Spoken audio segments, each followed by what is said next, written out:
everyone! Simpleng recipe lang for today para sa mga mommies na laging nasa work, na busy sa work, sa mga nanay na tawag dito yung nasa bahay, na nag-aalaga ng mga anak, at syempre yung mga gawaing bahay.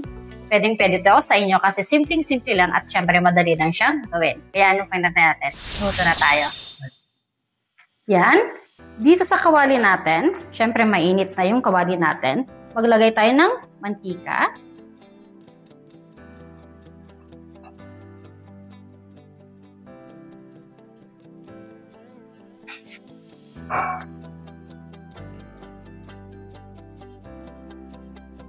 Pag mainit na yung mantika natin, lagay natin medium size na sibuyas.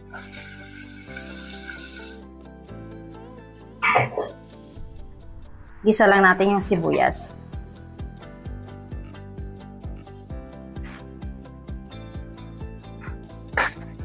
Pag ganito na yung sibuyas natin, bali dito, may tatlong ngipin ako ng bawang. Pero syempre, depende yung sa laki ng bawang na gagamitin nyo.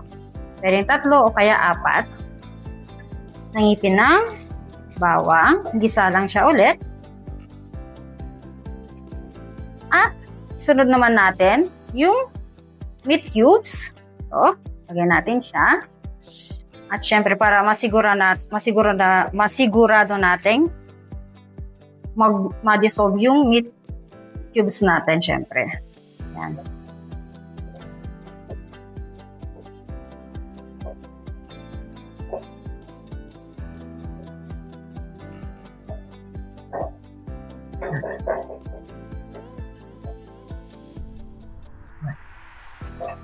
Ma-dissolve na yung meat cubes natin.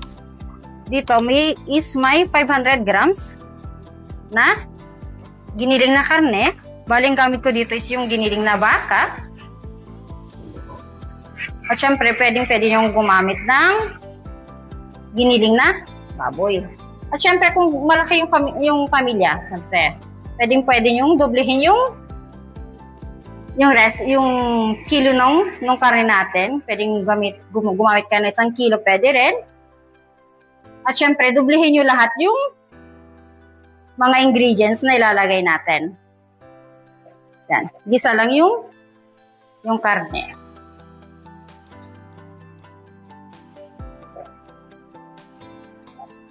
Yan. At takpan muna natin siya para maluto yung karne natin.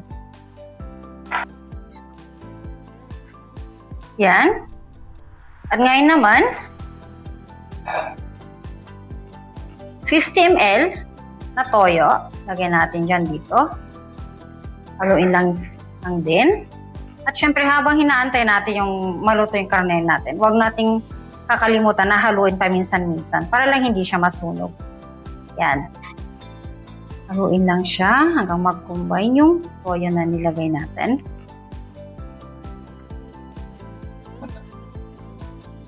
At hayaan muna natin siya maluto ng konti.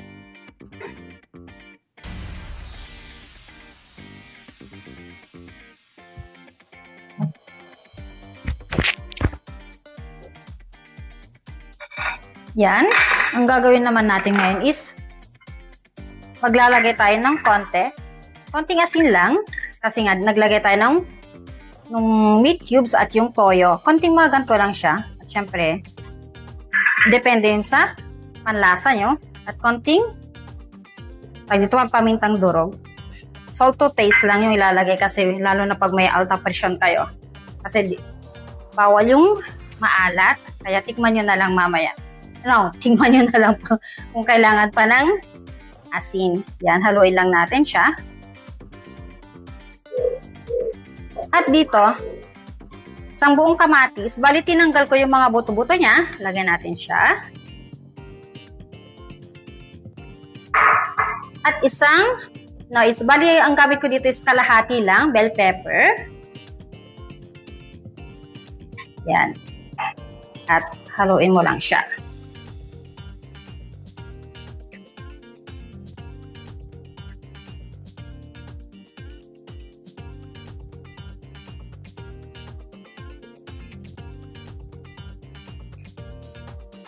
At syempre, titikman natin kung tama yung timpla niya. Kung kailangan pa ng asin.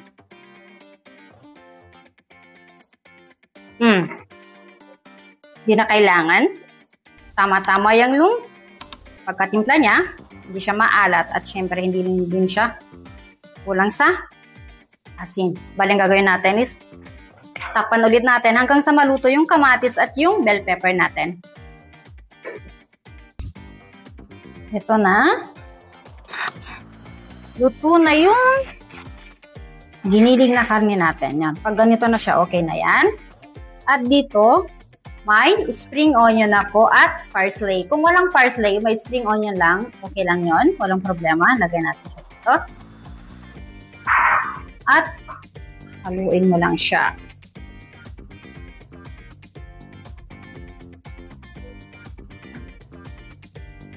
At yan, okay na yan, luto na yan. Patayin na natin yung apoy.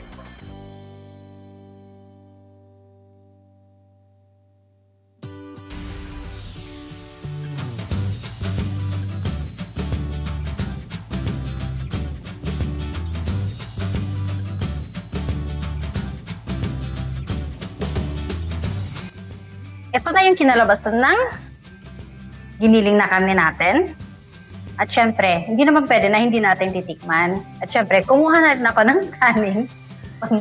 pang ano na, sabay na natin pananghalian kasi hindi pa kami nananghalian. At syempre, titikman na natin.